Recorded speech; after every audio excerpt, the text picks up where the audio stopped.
Welcome to another episode of Pilots Say What, where we get to hear what pilots have to say. And today I'm talking with Evan once more. It's been a little while since we've had you on, but we have had you on. If you guys have been listening for a while, you've probably met Evan before. But we'll go over a little bit about who you are one more time, just in case we've got a lot of new listeners. That being said, there's been some exciting updates in your career or in your pilot training, and so that'll be some fun things to talk about. But before we get going too quickly, would you mind reintroducing yourself one more time? My name's Evan Christner. I'm a CFI with Thrust Flight. I've been a CFI since May 2024. So I've been working a little bit over a year and a half now, if I can do math correctly.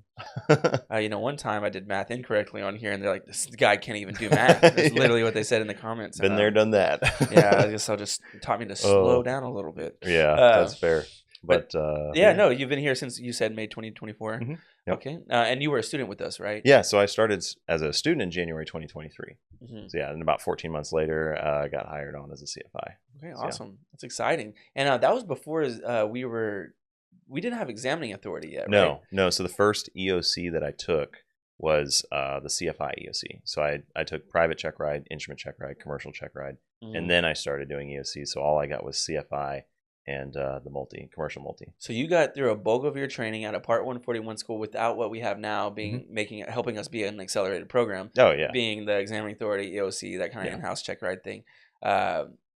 We never really talked a whole lot about that though. I mean, you're an instructor here, and you've seen how fast people can move through. Oh yeah. Isn't 14 months still kind of quick for someone who's gotten through without any of that? With DPE wait times, yes. Yeah. I think so. Yeah. I think so with DPE wait times because I remember my instrument check. It was probably about a month or so, maybe a month and a half. The private one was another 25, 30 days. Right. Commercial, again, but this is also the time of the year when there were DP shortages going around too. And so I think the commercial one was again yet another like month or two or so. So yeah, a lot of that time was spent waiting. But no, being just in front of that EOC mark, so to speak. Right. I was literally watching people progress faster. I mean, faster than I did, just because the waiting. But they're just progressing faster than I was. So it was like, oh my God, I got to pick up the pace. Yeah, exactly. And you had already, it's just interesting to see the difference it makes, I guess, now that we can. There was a post. There's a pre and a post. Examining authority here at Thrust Flight. Okay, but you've been a CFI. How long is that? You say now? Do the months for May me again? May 2024. So that's we're in 2026. now. Yes. Got to remember the 26 on the papers. Okay, right. So almost 2 years. Yeah. That's great though, because I think that it takes a little while to settle into the CFI role. Can you tell me a little bit about what that was like settling into it? Because I'm sure you feel a lot different now versus when you started being a CFI. Oh, absolutely. I feel like it's a totally different person, honestly. Right. I mean, I'm still obviously just like training and teaching and whatnot, but it's actually funny you mentioned that because earlier today we're having an NDOT class for our new instructors that we're hiring. Right. And I was just telling them about like what it was like when I started as a CFI. So I told all of them, like, listen, something is going to go wrong on one of these flights, like one of your first flights. Something's going to go wrong, and it's probably going to be your fault because of something you didn't know or just you didn't practice enough during training and it was a little fuzzy. Right. I mean, I had that same issue with literally my very first flight. And so unfortunately, it ended up being like a wasted 0.8 or so because I forgot that I could do something that I was able to do. And when you say wasted 0.8, just like a wasted hour? Like we start up the plane, so the clock is ticking at that point, and we're sitting there and run up waiting for our IFR clearance, and we're just not getting an answer from anybody because tower wasn't open yet. It's actually funny too because after that flight, Approach started monitoring the ground frequency at Addison specifically for that reason because their clearance delivery wasn't working. Okay. And so I was waiting for an IFR clearance and I forgot that you could kind of take off and get it with Approach. And then I also forgot about calling the phone number. And so it was a little embarrassing actually. Yeah. But, and honestly, to be completely real, I probably lost like a little bit of confidence from that student as well. Because, and I was upfront with him. I was like, hey, you're my first student. Blah, blah, blah. It's like I knew a lot about instrument, but there were a couple of things that I just forgot. And so that was like my one thing that went wrong. And so I tell new instructors now, it's like, look, something's going to go wrong. It's not going to be like an emergency going wrong, but just something's going to go wrong. So just take it in stride, ask questions, and if you messed up, like ask about it. Right. I asked about it to other instructors. I was like, hey, I couldn't get like an IFR clearance with anyone. I called like 8 frequencies, and I tried a wrong number, unfortunately. Oh my gosh. But and I was like, I couldn't do anything. And I just like wasted almost an hour. Yeah. And they were like, why didn't you just pick it up in the air? And I was like, exactly. That's why you got to talk about it sometimes. Yeah, no. But if you have like, too much, you're supposed to have pride in your work, right? Yeah, but of course. If you have too much pride and you don't ask, if you don't ask a question like that, then you don't get. And that's the point of asking questions. Yeah, is exactly. like you're not going to be perfect. That's why I tell instructors now. It's like there's literally no stupid questions. Yeah. So when you're first starting out training students, ask questions if anything seems strange or off or wrong, because something is going to go wrong that you could have done better. It's going to happen. Yeah. It's going to happen. So, yeah. But you kind of quickly progress past that quicker than maybe you would imagine. Yeah. Like in that moment, you lose maybe a little confidence from your student and yourself, and maybe even take a hit to your own confidence. But, how long did it take to kind of feel like you got into the swing of things becoming a CFI? I would say it probably took, being a CFI, not with like total time, but being a CFI, I would say it probably took about maybe 150, 200 hours. Yeah. Now, granted, there was still a lot to learn at that point, but I felt like I was getting a rhythm, so to speak, right? So, I mean, since I trained here, I kind of had an advantage when I'm teaching students here. I already know the flow of how thrust was going, so like what to expect on stage checks. Mm-hmm. Now, even though I'm not teaching to the stage checks, I know based off of what I remember from the stage checks, like I know like, oh, so we're doing stage 2 instrument. This is instrument approach procedures, partial panel holds, etc. Right. Yep. So I knew that right there. So yeah, I'm just kind of trying to teach as much as I can. Yeah. But yeah, no. And another thing that really helps out for me is I kept doing ground classes. Yeah. I always wanted to do ground classes. I love doing ground classes. I really do. In fact, when they text me, I like doing big ground classes. Yeah. Because when they text me like, hey, do you want to do a ground? My first question is, how many people are in it? Oh, if it's like anything less than 5, I'm like, well, I'll hand it to someone else. But if it's like 7 or more, I'm like, yeah, let's go. Let's do this. That's really cool. Is there something that, is it just like the environment, the group, the community? It's like when you have more people in the ground class, I really, really encourage participation and asking questions and anything like that. So usually like when I'm in a ground class teaching, we go through our curriculum for the day. And if we have any spare time, we'll do something practical that will benefit all of the class based off of where they are. Right. Or if they're studying on Shepherd Air, I'll be like, all right, does anyone have any questions on Shepherd Air that are tripping them up?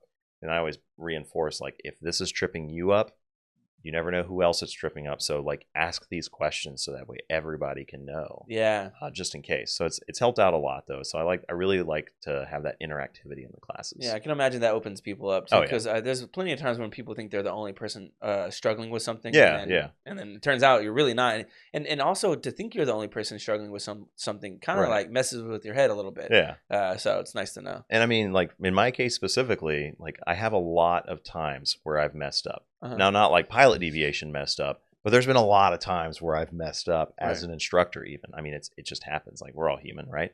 But it's important, like, when you're teaching those grounds, like, hey, don't do this. Don't do this. This is what I did, so don't do that either. Yeah, like, share that. Exactly. Yeah. Like, sharing your mistakes. Like, I always tell people, like, I walk so you can run.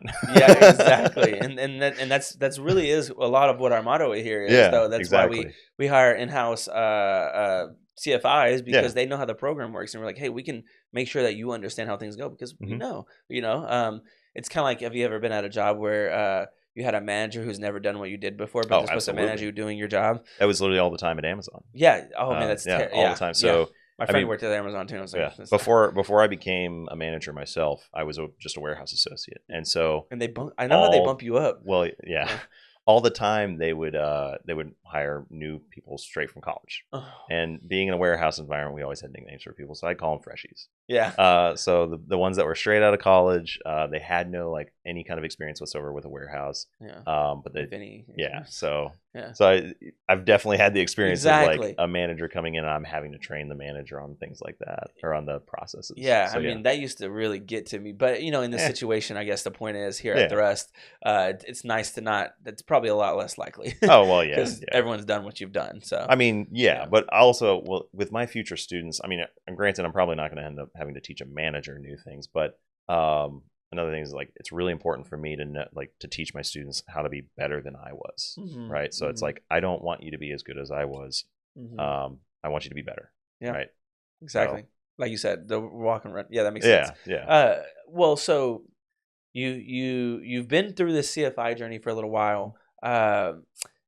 You've come to a point now to where are you comfortable sharing about how many hours you've been flying at this point? Yeah. So I've been averaging, anywhere between, I think on the low end, like the lowest month I had was about 50 to 60. Yeah. But I'm kind of an exception there because there was a while where I set myself open for 14-hour days. Yeah. And so it was literally 8 hours of flights and 4 hours or 6 hours of grounds, 8 hours of flights, 6 hours of grounds.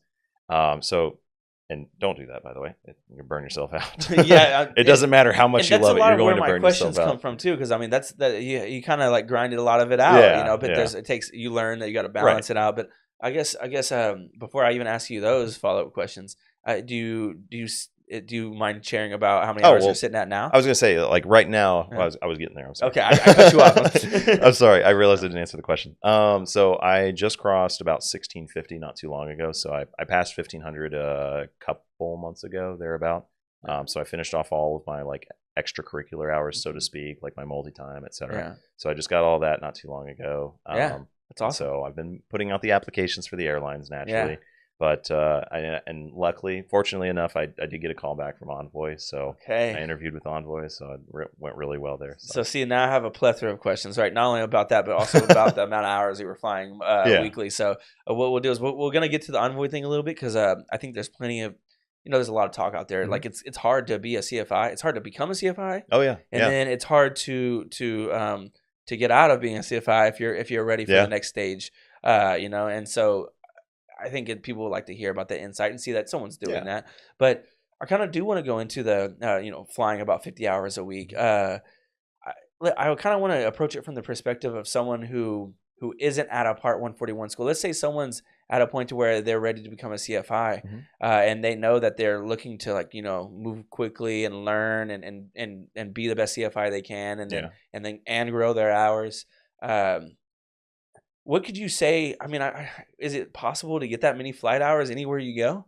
Like, how can people get that many flight hours? I'm not going to say it's not possible, but the 141 schools that are going to generally have a lot more structured programs with a lot of students are probably going to be where you're going to want to go. Like I said, I don't know everything, right? So it's I'm sure there's exceptions out there, but being here at Thrust is what got me those hours because. And it's kind of funny too. The most recent class, I flew with most of those guys that are now instructors. Yeah. And so after the interview, the day of, I came back to Thrust and I was like, "Thank you guys so much." Like I was giving all of them handshakes. I was like, "I'm here." I got this. I got here because of you guys. So I can't thank you guys enough. But yeah, no, it's because we had so many students here, we still have so many students here. Get that out. No, I think it's good that we have a lot of CFIs. Too, So we had to split some students off to other locations, right? We share the love. We sure did. Okay. No, but because we have so many students here, it was always flying, always. Barring weather, obviously, but of course, always flying. Yeah, and it's been great. So it's like with the lowest month being 50 hours. The highest I cleared 110, 120, and I was generally averaging a month. Yeah, you're pushing it. Yeah, I don't know. Are there limitations to the weekly and monthly? 8 hours in a 24-hour period. 8 hours of flight training in a 24-hour period. Okay. Yeah. I wasn't fully aware. Yeah, no. I've gotten close to the 8. I've never gone over it, but I've gotten close several times. Yeah. About 110, 120 a month thereabout, and that's again also working more than just the 5 days a week too. Exactly, that's what it takes. Yeah. Yeah. Were you doing that on purpose? Was that a motivation thing? Did you just like flying? What was that? Well, okay, it was really a mix of everything. It is a motivation to get where you're wanting to go, yes, but I actually really do enjoy instructing a lot. I really like it. We're sad to see you go. It sounds like hopefully you might be making some moves soon. So. Well, I'm very big on giving back. And so like if I have the time and the ability to do so, that's what I'm going to try and do. So if I can come back and like teach a ground every now and again or help out a student, I got in contact with the ground school coordinator, and it's possible I could be helping teach grounds in my downtime. So that'd be cool. So I would love to come back and just have some fun and tell them like, hey, this is what it's like here. Just tell them a couple stories there. But no, but it also helps keep your information fresh, Right. That's what I like about it. And so, I mean, I guess it's just cool to hear that you're saying that you like the instructing portion so much, and that's one thing that kind of led you to fly so much. Because it's a lot of times we look at it like a hustle thing, which it is. It is. You got to put your for mind a lot to of people, yeah. actually. Yeah. So I guess can you? Is there any time when you thought maybe I should?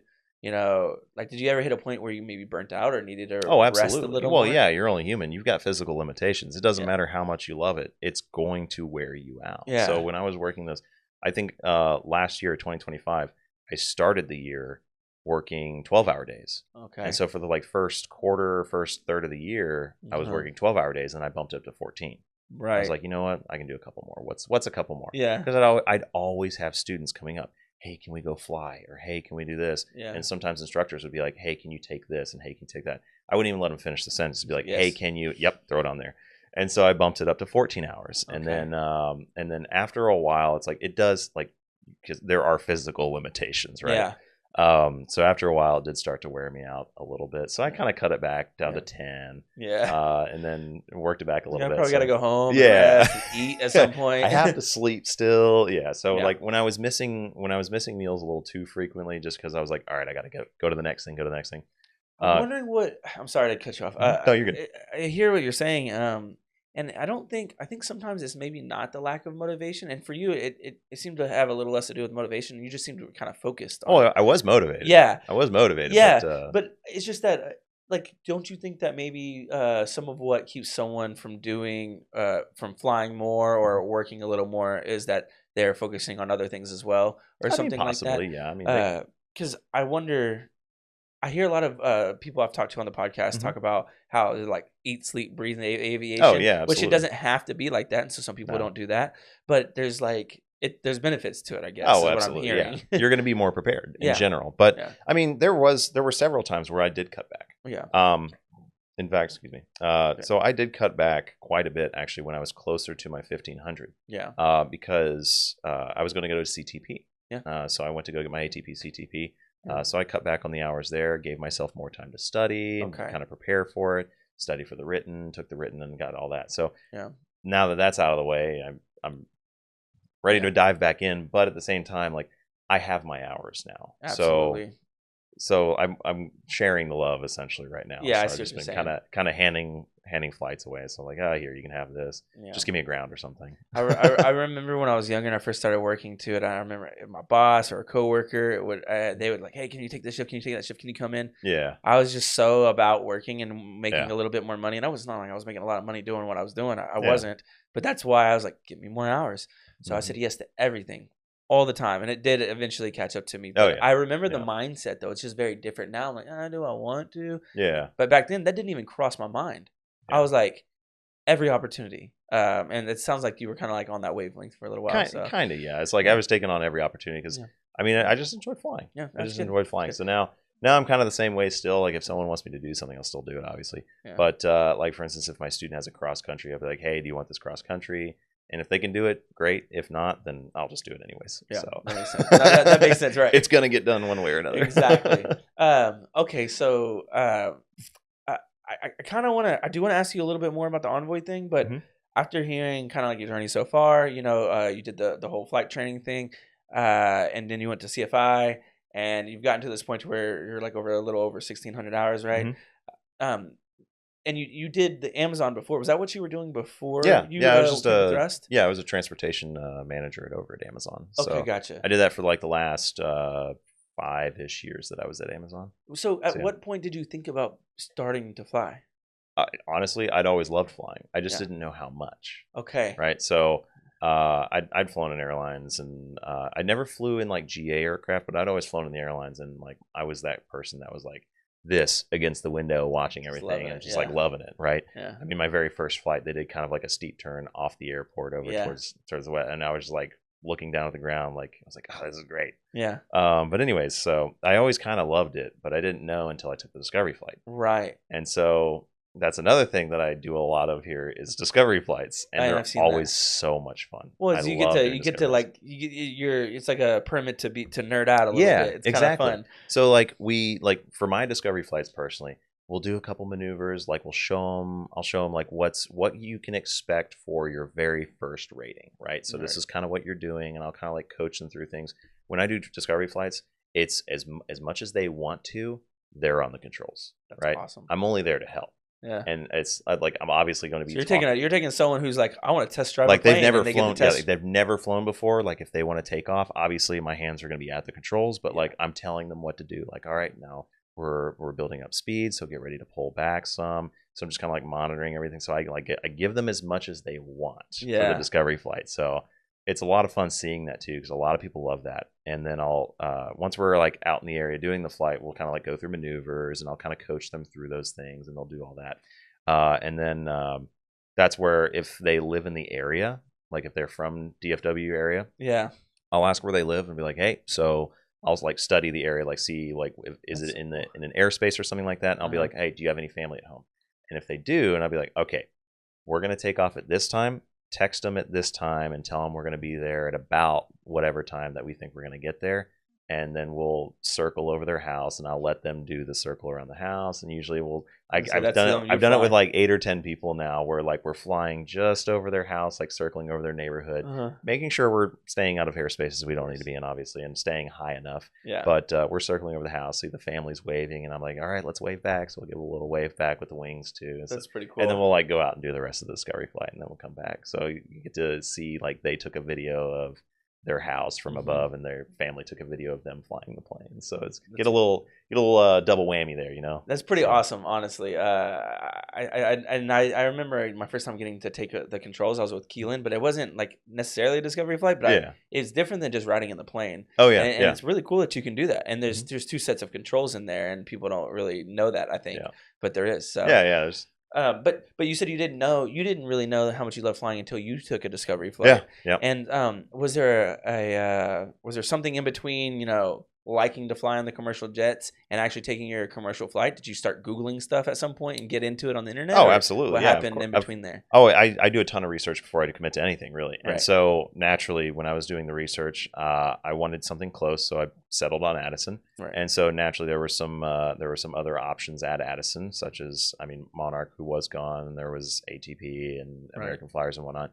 I couldn't find a whole lot of information on all of them, but whenever I was going through the process and doing the research, one of the things that led me to Thrust was at first the YouTube videos. Yeah. Because I was like, I didn't know anything yet about aviation, but I was just watching a few of those YouTube videos. I was like, man, this is like really well put together. I was like, okay, this is kind of cool. And so I started watching those videos, and that's what really kind of like helped me make that decision. Because when I did the research, went to the website, saw the ZTA program, I was like, okay, everything's like looking pretty good right now. So it's all like together. So I had like a little spreadsheet of like the different flight schools in the area, and like what are the benefits between the like, and it's like I was just kind of comparing and contrasting. I was like timelines versus ratings versus cost, etc. And I was like, well, based off of everything I'm seeing, like Thrust was the best option for me. So and then you decided to take a discovery flight maybe after you've compared a little bit. And that's when I did the discovery flight. That was kind of it, right? That's awesome. So the rest is history. So I wanted to give everyone at least a little bit of context as to why you're doing what you're doing. And then the last thing I'll ask before kind of moving on a little bit is, what would you say is your main motivation? Were you? Oh no, I'm sorry. I want to zoom out a little bit. Were you just kind of thinking about what was next? Like what was going through your mind when you start considering doing something new? Let's see.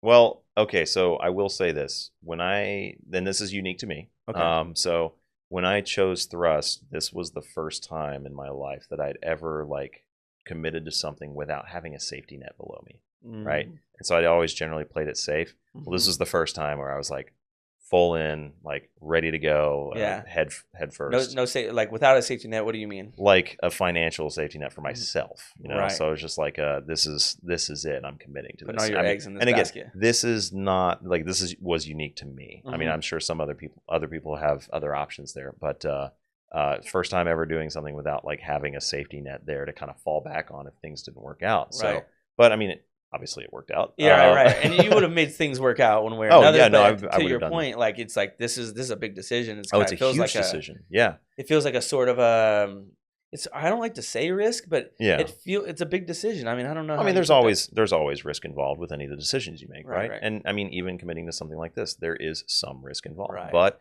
you got to want it. You got to commit to it. And if you are taking it seriously, you're motivated and you're working for it, it's going to come to you. Yeah. It's going to. Yeah. It's just plain and simple. Yeah. So is that's kind of where your brain was at, right? Yeah. So you were just kind of thinking about what am I going to do for like more for the rest of my life, or is that I mean, yeah, that's what I had in mind. Is like this is what I want. When I did the Discovery Flight, I was like, this is what I want to do. Yeah. I settled on that when I was in the Discovery Flight. I was like, this is what I want to do for the rest of my life. For sure. And so before you get to that point, are you like at Amazon being like, oh, I'm itching for something way different than this? Yeah, I liked Amazon. I liked the job for the most part. There were some things I would have changed, but I mean, I liked it for the most part, and it was a decent job. But I was just like, you know what?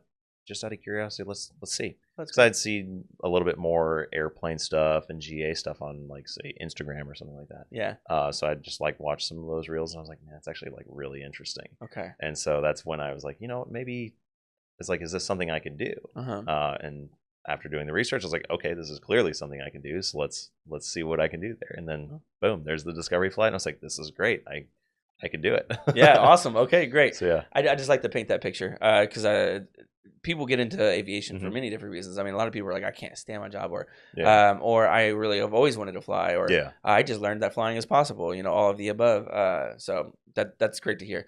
Yeah. Going through this whole journey so far, what would you say your main motivation has been? Is it just the pure enjoyment of the flying, or you just kind of like the journey you're on? It's not any one thing. Yeah. Because even at Amazon, I was training people how to do things. So I've always been teaching for most of my working history. Yeah. Right. I like teaching. So I knew that some of this would involve some element of teaching. Right. So when I was doing the research, I was like, oh, I'll become a CFI and get to train other people. So I was like, oh, that's a pretty cool idea too. But also the love of flying, even though I didn't fully have it at the very beginning, until I took the Discovery Flight, it was just immediate. It's just like, this is great. I love flying. Yeah. So that's like the love of flying it was very much a disease that like just took over. Yeah, they say that when the bug bites. Or the bug bites. Yeah.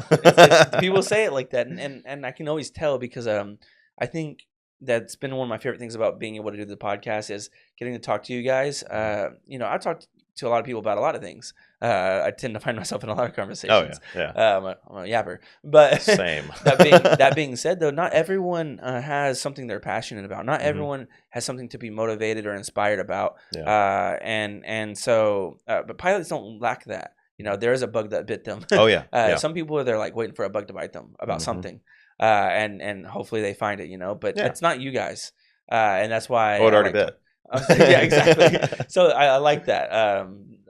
That's one of my favorite parts about doing the podcast. Oh, yeah.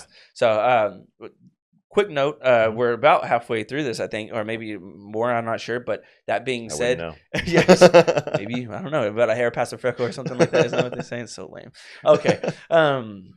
But I wanted to plug a few things real quick. We heard you talk about the Discovery Flight. We also talked about examining authority. I just want to say what those things are really quick because examining authority, and correct me if you hear me say something wrong, but examining authority is what a Part 141 school is granted by the FAA when they meet certain requirements, and those requirements include student pass rates at a certain high rate. And that just means that we can do in-house check rides, what we call EOC, which stands for end of course exam.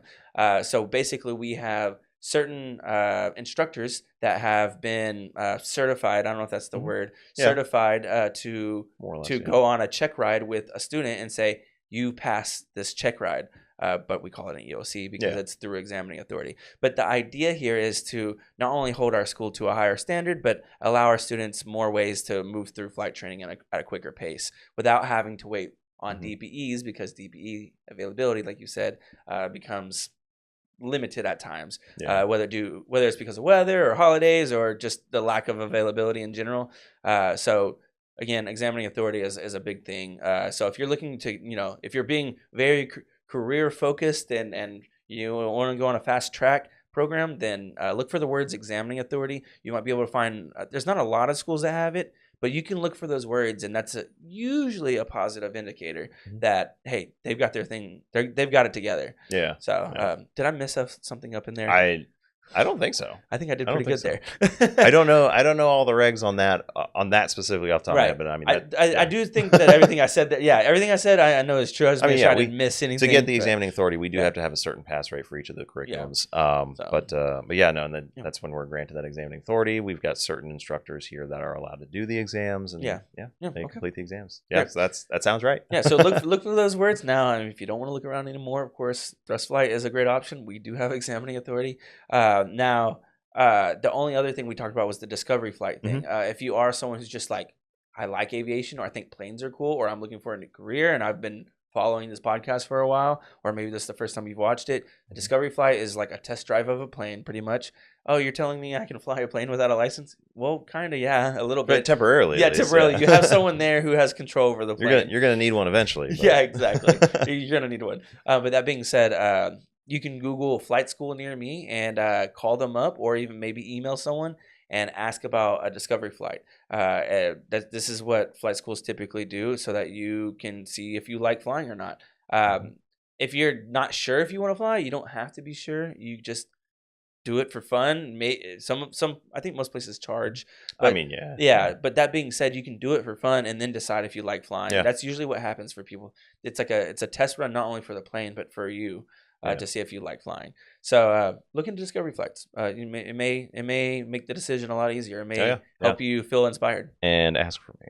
I'll do your discovery flight. Yeah, if you're coming to Thrust Flight Addison, ask for Evan. Hopefully he's here at that time. I got a few more months. We're good. That's what I thought. So, I got a few more months. I just wanted to let people know that that's an option. So thank you for my mid-pod spiel. Now I want to ask you about the process of applying for a job when you've reached your 1,500 hour minimum. Okay. And I mean, would you have done anything different than you've done so far? How's that been going? Can you tell me a little bit about it? So when I got the 1,500, with the way that the industry is moving around, and again, I don't know all the facts with this, but the way the industry had been going here recently, a lot of airlines, regionals were wanting you to have like your ATP, CTP done and things like that, or that maybe they want you to have 50 multi-hours instead of 25. So basically what I did is I made sure that for all the ones that I was really gunning for, Envoy, so the ones I was really gunning for, I made sure I met every single requirement before even trying to apply. And you looked those up or what? Yeah, you can look them up because all the websites, they have the requirements there for the most part. I don't remember if all of them post whether or not like they require certain things like the ATP, CTP exam to be completed. But I mean, obviously all of them have like the hour requirements and things like that. But it took a little bit of research, but I made sure I had every single thing ready and in order before I even started to apply, just because I didn't want to run the risk of you don't have enough hours, apply back in 6 months. Yeah, 6 month pushback or something. And then also like you want the first impression to be like, exactly. Hey, I'm ready. Yeah. So yeah, and I make sure everything is just organized. Okay. And so you applied to maybe some, and you've got what an interview with in Envoy, and so did you already do that? Yeah, I did the interview with Envoy a couple days ago, so it was a lot of fun. Really great people over there, so I was super excited about it. Yeah, were you nervous about that? I was extremely nervous. Oh my goodness, I was so nervous. Yeah, because I mean, even though I've been doing this for a while, I mean, it's still gonna bring the nerves in. Like, I mean, this is kind of like a big deal, you know? Yeah. Because it's like the next step. Yeah. And I mean. Anyways, yeah, I can imagine. Yeah, it's like the next step, and so I was super nervous like the entire day, like even during the interview. And there was a couple of questions like I know my stuff because I studied a lot, but like there were a couple of questions during the interview where they were simpler than I thought they were. It was like, is this a trick or is this not? And I mean, there were still some very difficult questions that they'd ask, right? But so I obviously would recommend you study, right? And make sure you're on top of especially your instrument knowledge. No. But yeah, no, I was super nervous the entire time. So I just was there anything else that you think helped you land an interview? Like, was there a resume thing, a call, an email? Oh yeah. What kind of stuff did you do to help you land an interview? So you do a lot of networking. You meet a lot of very good people, right? So you do a lot of networking. You get a lot of contacts, and people can put in a good word for you and things like that. But not just that. Okay. There's also resume workshops. We even hold resume workshops. I think the last one was about a month and a half ago, actually. Yeah. and it's an airline pilot and a retired captain doing these resume workshops for us, Bill, right? And so it's kind of nice too, because he's doing so much to help everyone. And I even did a mock interview with him. Wow. And he helped me out there. Yeah. So it was really nice. But there was that. I mean, and he's always willing to like jump in and help students with that stuff too. Yeah, we have to get Bill on here, man. Great. He's like a legend at this point. I know, right? But another thing is like, there's other instructors that are kind of at that point with me. I mean, they're more or less just like maybe a little bit ahead, a little bit behind, but they're more or less at that point. And so because I have instructors that are kind of close to that point with me, I mean, that's what we did is we studied together. Yeah. So we grilled each other on questions. We grilled each other on our instrument knowledge. We grilled each other on like symbology and things like that. So we're making sure that we're all each in tip-top shape, ready to go and feeling ready for it. Right. And despite feeling ready, obviously I was nervous just because it was an interview. I mean, it's a big thing, yeah. But looking back, like I was ready for it. So it was really good. It was really good. Well, is there like a short way to put like the things things that people should focus on in order to be prepared? Other than, you did talk about the minimums, talk about some of the studying. Like, what things should they study? Is it everything? I mean, it is a little bit of everything. But it's hard to go wrong with the basics. I mean, knowing when you need an alternate, knowing when you can go below the DA or MDA, things like that, like things that they're the basic things that you learn. I mean, they're the critical things that you learn in instrument, but some of those basic things that you learn and making sure you really understand those, right? Would you say it's not even as much about the flying as much as it is aviation? They're going to teach you the flying.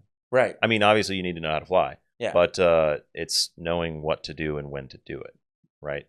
That's what the interview is more so about. Because I can imagine myself being so focused on flying for a lot of my journey here, and then getting ready for an interview, and then thinking that they're going to ask me a lot, which I'm sure they still will ask you technical questions, but I would almost imagine myself getting fixated on that portion. Yeah, and it's easy to see that.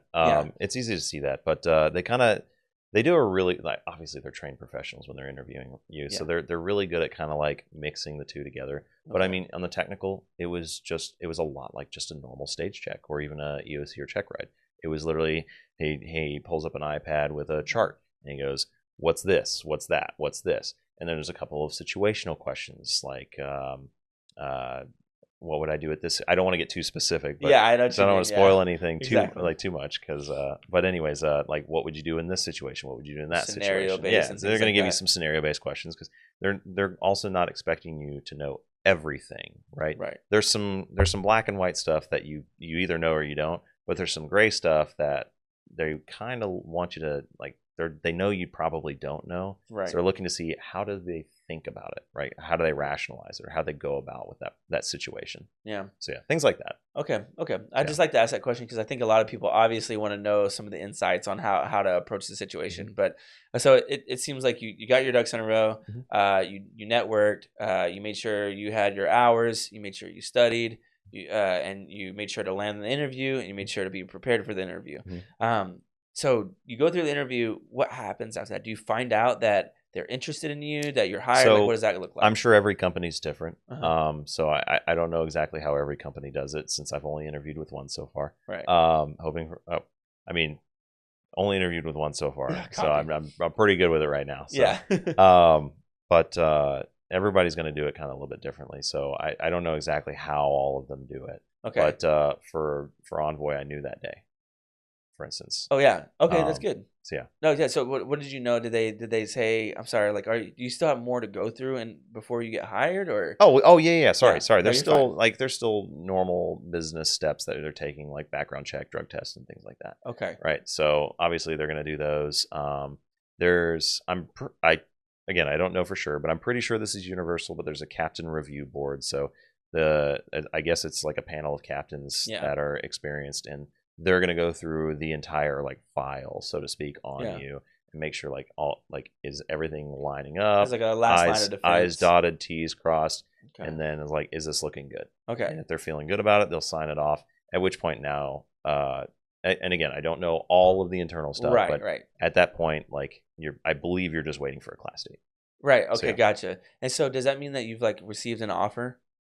Well, it's a conditional offer. Okay, conditional offer based on those things you just said. Right. So I still have to pass the drug test. I'll have to pass the background, the captain's panel, and then at which point that's when the training would begin. And again, everybody's different. Right. But training would begin, or you'll get a class date. Training begins, and you sign the offer there. Yeah. But again, I can't speak for any company. Yeah, and even Onward, you can't really necessarily speak. You're going through the process now. Yeah, so I'm still just now going through the process. Yeah. So, but all in all, you can say that you've been moved on to the next steps of of what's going on, and maybe getting hired here at Onward. It's looking pretty good. I was always joking about it. I was always saying, like, I just wanted to get to the next step of hurry up and wait. Yeah, exactly. It's just some good things to wait on. That's why. Exactly. Yeah. Some good things to wait on. So some things to look forward to, you know? Yeah. So do you have like a time frame on what you're waiting on next? Any time frame that I can give you is all speculation. Okay, gotcha. Yeah, it's that's fine. Because there's no. I was just curious. There's no way. It's exciting.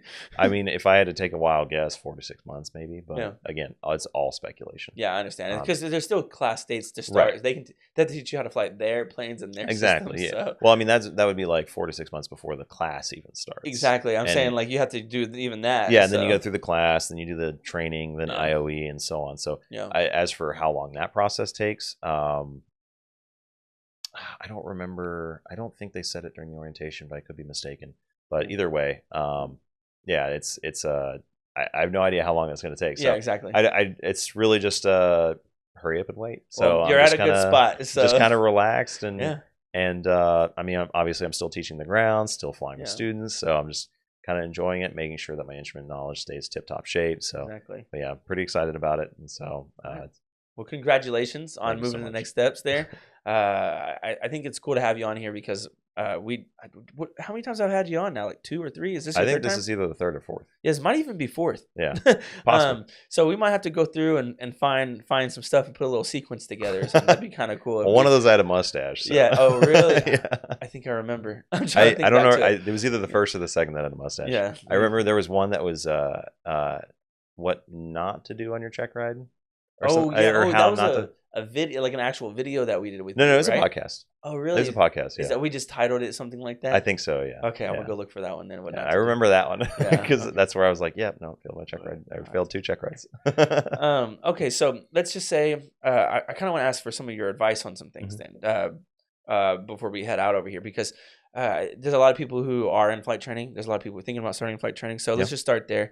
If someone is maybe just watching this now, I can't assume whether or not what they've done so far. No. Oh, okay. But if I'm saying now, then when they're watching it, now means now then, right? Yeah. You know what I mean? Actually, then's now. When's now become then? Be here now. It's fine. When will then be now? So what would you say to someone who is thinking about starting flight training without knowing much more than that? Without knowing much more than just the basic. They're the fact that they want to. Interested, yeah. First things first, research. Just like you said, flight schools near me. Start deep diving. All right, get all your ducks in a row. I always tell people like the biggest barrier is naturally going to be the financial barrier there because everybody's got the capability to do it more or less. Yeah. But I would also recommend if you plan on doing this, do like a consultation medical. To make sure that there's no medical issues with you either, because sometimes that can be a big barrier for some people. And so to do a consultation medical, I know what you're talking about. You probably call someone who does, and who is it, an AME? Yeah. You call an AME and it's like, hey, can I have a consultation with you before an actual appointment? Is that how you would ask? That's how I would ask it. I've never done that before. I would try to do a consultation just to see like, would it be worth, can I get a first class medical basically? Yeah, ask some questions before. Yeah.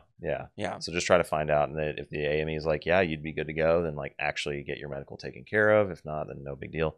Right. But again, I'm assuming that that's something that you're able to do because I don't truly know if that's something you're able to do. But yes, we had an AME on one of our videos on our YouTube, and he gives kind of a pretty in depth approach on how to approach your medical so that you can do it as efficiently as possible. Yeah. And he himself did suggest to say, hey, call and ask some questions beforehand. Okay. Well, in that case, I would recommend someone watch that video first. Okay. And then go find an AME, ask those questions, and then do the research to find a flight school. Yeah.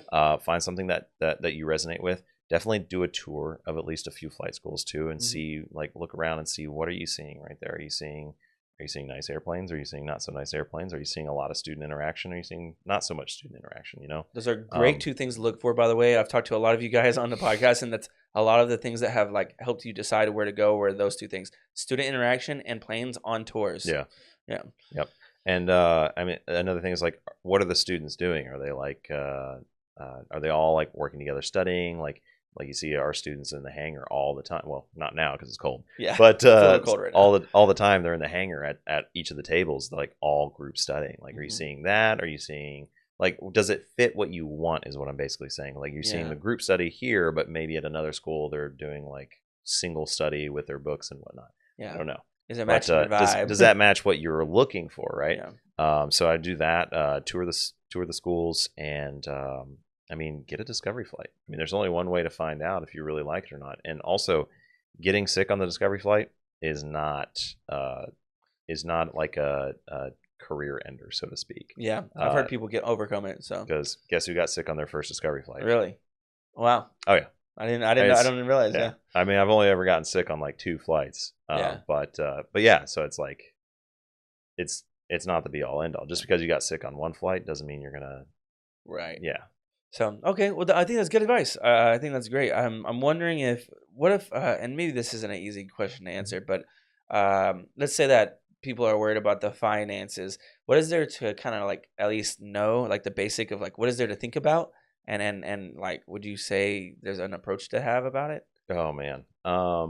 So the finance is kind of I am not a financial advisor, by the way. Yeah, absolutely not.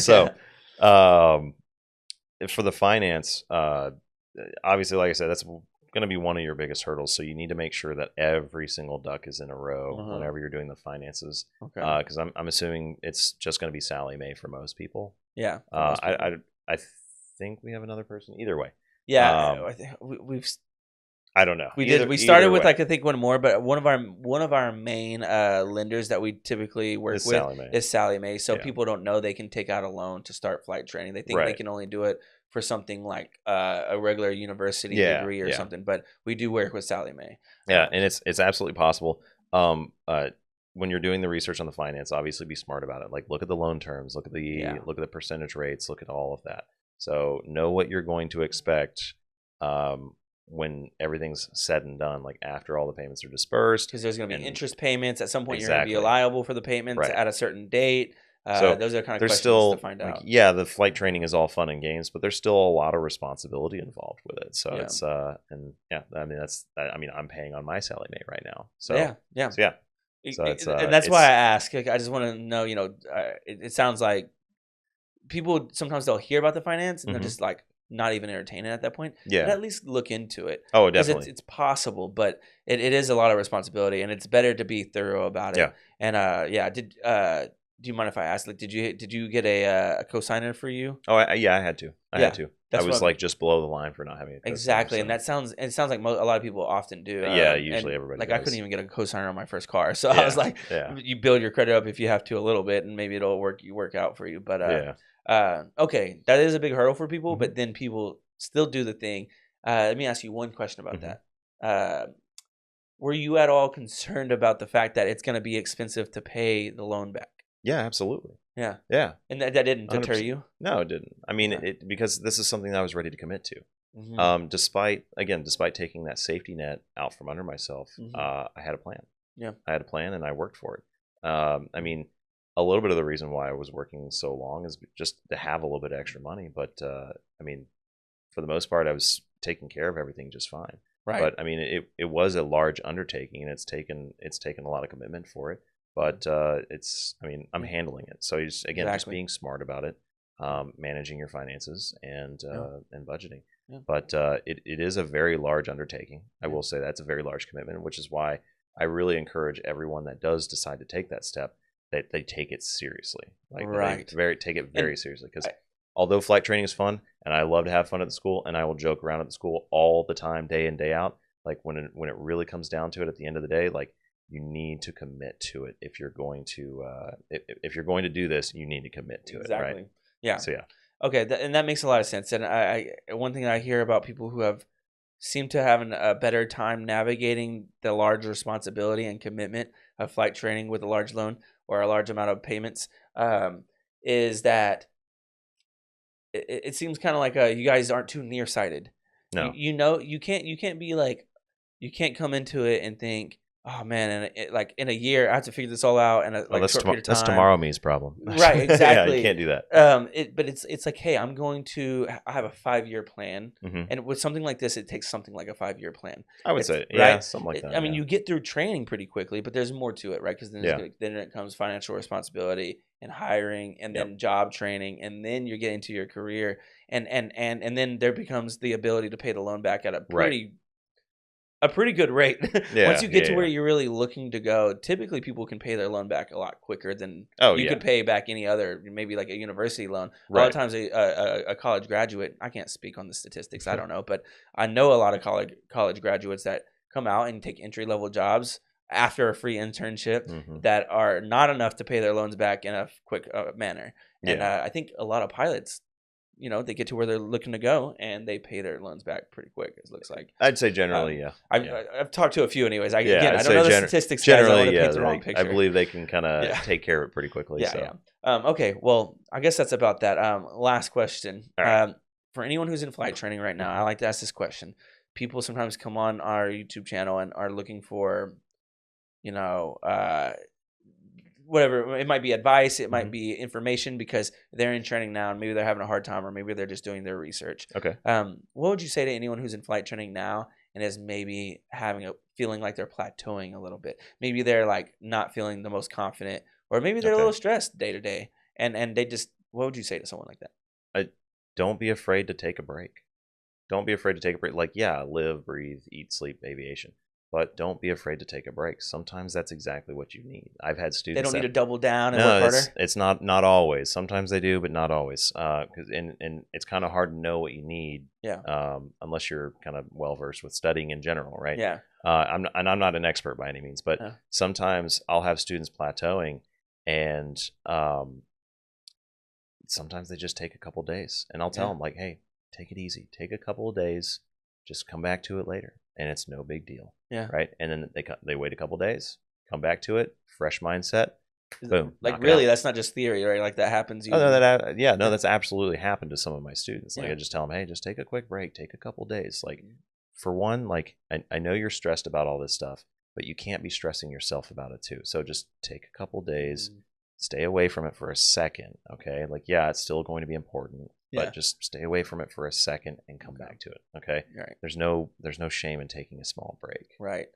And I think that goes especially for students in a fast-paced program or Part 141 school, because in these environments, if you're plateauing, it's not typically because of like well, I mean, I don't know. There's a lot of different schools, but what I'm trying to say is you're usually flying a lot, hopefully. And if you're in a situation where things are moving along and you're more so feeling like you're plateauing because you can't keep up, I think what you're saying sounds, And another thing is like comparison is the thief of joy.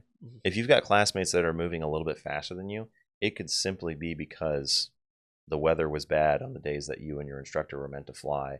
Whereas your 2 off days that you had, other people were flying and the weather was better. Right. Like don't compare your progress to your classmates or your others. Progress at your own pace. You should always keep trying to move forward at a decent pace. Yeah. But again, sometimes you got to take a break and step back. Yep. And you also can't bring those outside opinions. You got to, comparison's the thief of joy. Yeah. My own instructor told me that when I was in private. Right. Comparison's the thief of joy because I had that issue when I first started. Right. I always wanted to be like, let's get this done. Let's be the first one to be done, right? Yeah. And you don't know what other people's backgrounds are exactly, either, right? When they're learning things. So and that's it's just like I said in my interview. That's one of the things I love about the aviation community is a lot of these people also come from other backgrounds, and so you have no idea what kind of background someone has. So it's really cool to kind of learn about other people's backgrounds for things like that too. But like I said, just take a break sometimes. Reward yourself for your hard work too. Reward yourself. Take breaks and just try to keep moving forward. Comparison is the thief of joy. Don't compare your progress to others. Right. Okay. Well, I appreciate you coming on here once more. It's nice to have you as you've progressed through your journey here at Thrust, especially as a CFI. And I think everyone speaks well of you over at the school. I hope typically. So that's nice to hear your name brought up that way. But if you guys enjoyed this podcast, if you're still listening, that means you definitely should be hitting like, comment, and subscribe because it really helps our channel out, not just the regular YouTuber statement. It really helps more people who are interested in aviation or are in aviation find what we have to offer, which is hopefully just insight into what it's like being a student pilot or a CFI looking to navigate the world of aviation. And we also have, our sister school right around the corner that we partner with. It's all under Thrust, the Thrust Institute of Maintenance. Oh, yeah. For everyone who's interested in the planes themselves and working on the planes. We've done a handful of podcast episodes over there too. We're hopefully looking to do a second season soon. But that being said, we like for more people to find our channel and our videos. And if you're listening on streaming platforms like, Spotify and Apple Music, the ratings also do the same thing. They really push us out to more people who can find us. I think that's about all I have. Thank you guys for listening. You guys are great listeners. I hope you enjoyed this. Absolutely great listeners. And my name is Zach. I'll see you on the next episode of Pilots Say What, where we get to hear what pilots have to say. Thank you.